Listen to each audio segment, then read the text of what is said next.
Hello दोस्तों, नमस्कार। हमारे इस यूट्यूब चैनल में आपका बहुत बहुत स्वागत है। दोस्तों आज आपको मैं बताने वाला हूँ कि जो फोल्डिंग हाइड्रोलिक होता है उसे किस तरह से जोड़ते हैं, किस तरह से उसे फिटिंग करते हैं, वो पूरी जानकारी आपको मैं आज इस वीडियो में देने वाला हूँ। तो दोस्तों अगर हम फोल्डिंग हाइड्रोलिक बनाते हैं तो हम जैसे ही कहीं पर ले जाना हो, मान लो कि हमें ट्रांसपोर्ट भी करना हो तो उसे खोलकर हम दे सकते हैं और ले जाने में भी आसानी रहेगी। तो वो उसे किस तरह से अगर आप तक पहुंच जाता है तो आप उसे किस तरह से जोड़ सकते हैं, वो पूरी जानकारी आपको आज मैं इस वीडियो में देने वाला हूं। और दोस्तों उसके साथ में आपको क्या क्या मिलेगा वो पूरी जानकारी आपको देने वाला हूं। तो दोस्तों अगर आप इस चैनल में पहली बार आए हो तो सब्सक्राइब करके बेल आइकन ऑन कर लीजिएगा, क्योंकि इस चैनल पर मैं टेक्निकल से रिलेटेड वीडियो हमेशा आपके लिए लाता रहता हूँ। तो चलो आज की वीडियो शुरू करते हैं।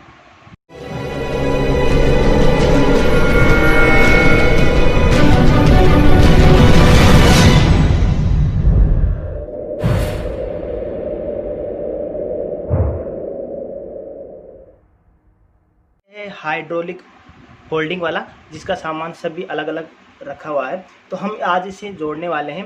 और ये फोल्डिंग वाला है दोस्तों, कहीं पर भी हम इसे ले जा सकते हैं अलग अलग करके सभी पार्ट को, और ले जाने में लाने में आसानी रहती है।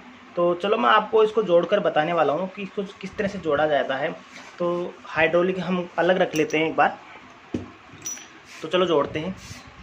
तो सबसे पहले हमको ये वाले पाइप लेने हैं, ये वाले पाइप हमको रख लेने हैं।